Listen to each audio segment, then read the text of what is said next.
I'm Joe Catalano with an AM Quincy news update for Thursday, April 4th. Flooding from today's storm is expected to force the closure of several roads in Quincy during high tide this morning.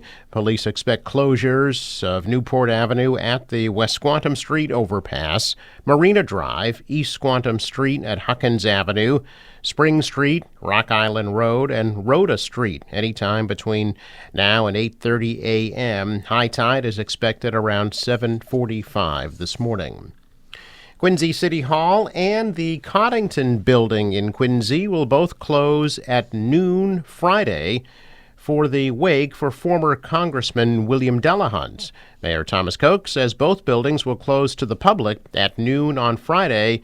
Visiting hours for Delahunt are being held at the nearby United First Parish Church on Friday from 2 to 7 p.m., and officials say they will need additional parking in the area as they are anticipating a large turnout of mourners for the wake. Delahunt died last Saturday after a long illness at the age of 82. A funeral will be held Saturday at 11 a.m. at St. Gregory Parish in Dorchester.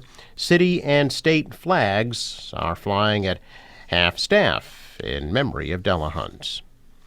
A 78-year-old Quincy man pleading guilty to committing a hate crime after hitting a man twice with his car and yelling anti-Asian threats, according to federal prosecutors. John Sullivan pleaded guilty to one count of violating the Shepherd Bird Hate Crimes Prevention Act. He was accused of shouting, "Go back to China," at a Vietnamese family, including 3 children under the age of 12, and hitting a man from the family with his car outside the Quincy Center Post Office in December of 2022. A federal grand jury indicted Sullivan on the hate crime charges in February of last year. Sullivan initially pleaded not guilty to civil rights, assault, and reckless driving charges in Quincy District Court.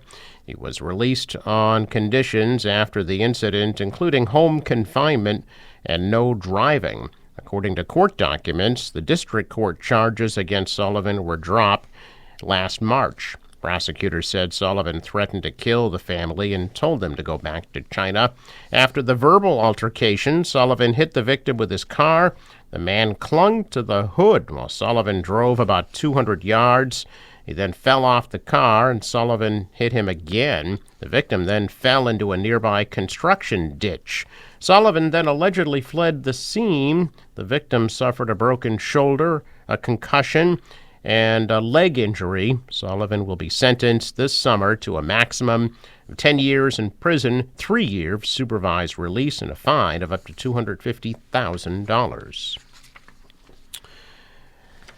Well, the 62-year-old Massachusetts man who received the world's first successful transplant of a genetically edited pig kidney was discharged from a Boston hospital yesterday. Richard Slayman from Weymouth, a patient with end-stage kidney disease, underwent a successful transplant at Mass General last month. It was announced to the world a few days later. In a statement, Slayman celebrated the chance to enjoy life without the burden of his illness. Surgery on March 16th took about 4 hours. The hospital says the procedure marks a major milestone in the quest to provide more readily available organs to patients. Slayman, who's been living with type 2 diabetes and hypertension for many years, previously received a kidney transplant from a deceased human donor in December of 2018 after being on dialysis 7 years prior. The transplanted human kidney showed signs of failure about 5 years later, and Slayman resumed dialysis in May of 2023. Since resuming dialysis, he encountered recurrent dialysis vascular access complications, requiring visits to the hospital every 2 weeks for declotting and surgical revisions, significantly impacting his quality of life, and a common problem among dialysis patients. The latest history-making kidney transplant was completed some 70 years after Mass General performed the world's first successful human kidney organ transplant in 1954. The pig kidney was provided by eGenesis of Cambridge from a pig donor that was genetically edited using technology to remove harmful pig genes and add certain human genes to improve its compatibility with humans. Fidelity CEO Abigail Johnson of Milton remains the wealthiest person in Massachusetts, according to Forbes' most recent list of the world's billionaires, with a net worth of $29 billion. She is the 58th richest person in the world, a jump from her 2023 ranking of 72nd. Her brother, Edward Johnson IV, head of Pembroke Real Estate, which is owned by Fidelity, ranked 168th with a net worth of $11.8 billion. Elizabeth Johnson, ranking 228th with a net worth of $9.9 billion. The total Johnson family wealth is $44.8 billion.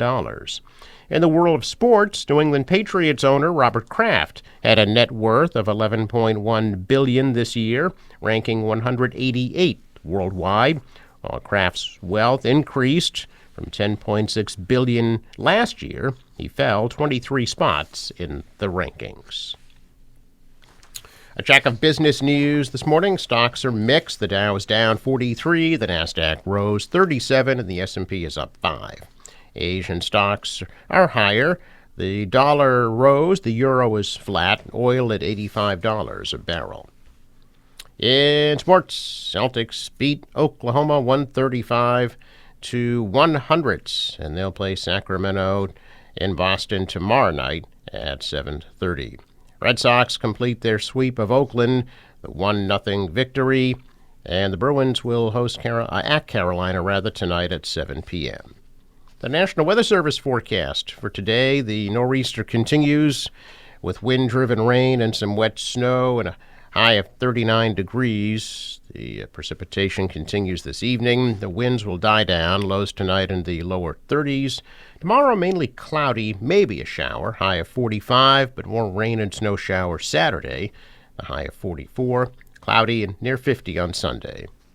For the boater today, waves 2 to 3 feet at the inner harbor, but up to 7 to 10 feet in the outer harbor. That northeast wind continuing to gust to near 50 knots at times. The official high tide 7:51 this morning.